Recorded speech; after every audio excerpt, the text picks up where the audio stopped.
अंकिता लोखंडे ने 2.5 साल तक किया था सुशांत का इंतजार, फिर उस रात मां ने फाड़ डाली दोनों की सारी फोटोज। अंकिता लोखंडे और सुशांत सिंह राजपूत के रिश्ते से तो सब वाकिफ हैं। अब जब अंकिता बिग बॉस 17 में है तो दोनों के बारे में चर्चा फिर से तेज हो गई है। अंकिता ने घर में जाने से पहले बताया था कि उन्होंने सुशांत के लिए 2.5 साल इंतजार किया और फिर जिंदगी में कैसे आगे बढ़ीं। अंकिता लोखंडे और सुशांत सिंह राजपूत टेलीविजन शो पवित्र रिश्ता में मिले थे और 2016 में अलग हो गए। सुशांत सिंह के निधन के बाद से अंकिता काफी ज्यादा मीडिया की नजरों में आ गईं। 2020 में सुशांत की मौत से पूरी इंडस्ट्री हिल गई थी। अंकिता लोखंडे इन दिनों सलमान खान के होस्ट किए जाने वाले रियलिटी शो बिग बॉस 17 में नजर आ रही हैं। उन्होंने सुशांत के साथ अपने ब्रेकअप के बारे में खुलकर बात की और खुलासा किया कि उनके बीच चीजें ठीक होने के लिए उन्होंने 2.5 साल तक इंतजार किया।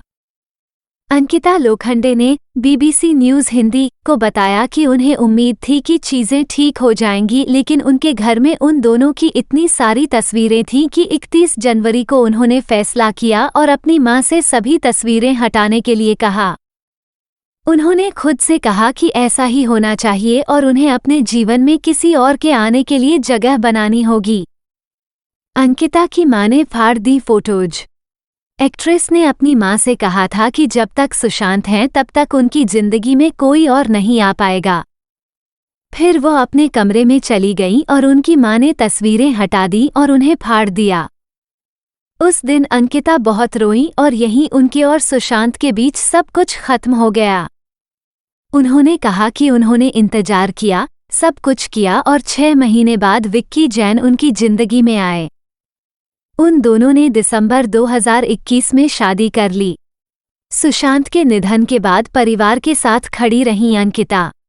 बिग बॉस 17 के हालिया एपिसोड में अंकिता ने इस बारे में बात की थी कि कैसे सुशांत ने रातों रात उनका रिश्ता खत्म कर दिया।